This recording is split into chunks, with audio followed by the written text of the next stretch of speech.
Hello សួស្តីទាំងអស់គ្នាថ្ងៃនេះខ្ញុំចេញវីដេអូជាមួយ set up ជាមួយនឹង 5M Unlimited slot គេ Artifact របស់ 5M អញ្ចឹងនៅក្នុងវីដេអូនេះខ្ញុំប្រើ database SAM control panel អ្នកគ្នានៅក្នុង VPS អាចប្រើអីផ្សេងទៅបាច់ប្រើ SAM ទេគឺ SAM database ប្រើសម្រាប់ជាមួយនឹង 5M វាផ្សេងជាល្អមែនទេអញ្ចឹងអ្នកគ្នាអាចអូប្រើអីផ្សេងទៅតែនៅក្នុង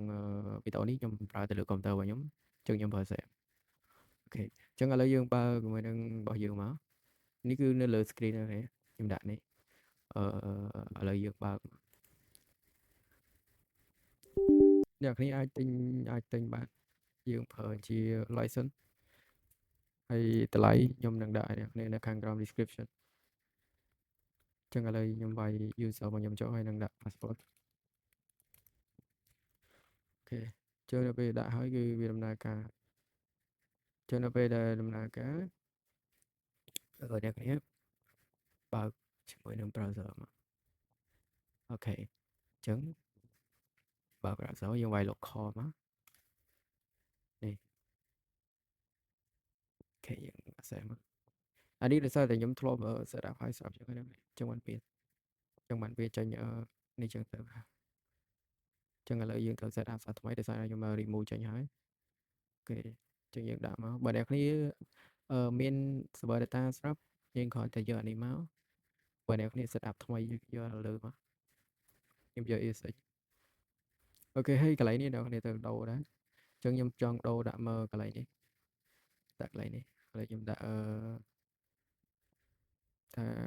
ESX framework ដាក់ចឹងហើយខ្ញុំ copy វាមកហើយខ្ញុំដូរ path ខ្ញុំផាសថ្មីហើយខ្ញុំ save go to receive មកហើយយើងដាច់ហើយកន្លែងនេះយើងដាក់ key អ្នកគ្នាយល់ថាកន្លែងដាក់ key នេះតែឥឡូវខ្ញុំដាក់ key củaខ្ញុំអូខេចឹងឥឡូវគឺខ្ញុំដាក់ key của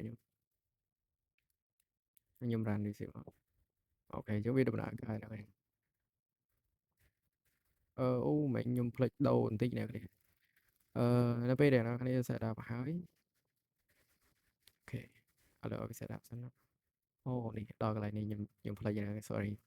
ចឹងដល់ពេលដែលយើង set up កន្លែងនេះហើយយើងចូលដល់ server CFG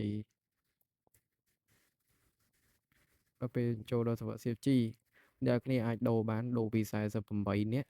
ដូរទៅប៉ុន្មានក៏បានឥឡូវខ្ញុំចង់ដាក់5000យើងឥឡូវខ្ញុំដាក់5000បើសិនជាដាក់អត់បានគឺវាអត់ឲ្យយើង start continue ទេតែនេះរបស់យើងដាក់បានចឹងឥឡូវយើង start continue មកឃើញបានទេអ្នកគ្នា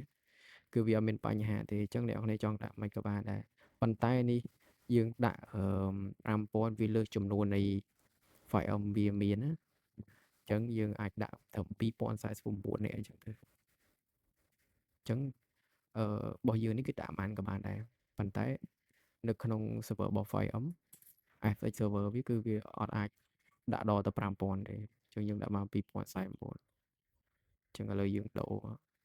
យើងដាក់2049វិញអញ្ចឹងហើយតោះយើង restart ទៅបានហើយដល់គ្នាតែប៉ុណ្្នឹងគឺរួចរាល់ហើយអ្នកនាងអាចដាក់លេងបានប៉ុណ្្នឹងនេះអត់មានបញ្ហាទេហើយក៏អត់មាន lag អីដែរអញ្ចឹងវីដេអូនេះគឺអត់មានអីច្រើនអ្នកនាងមានតែប៉ុណ្្នឹងហើយនឹង set up ប៉ុណ្្នឹងអ្នកនាងចង់បានអាចតាក់ទងមកខ្ញុំបាន link នៅខាងក្រោម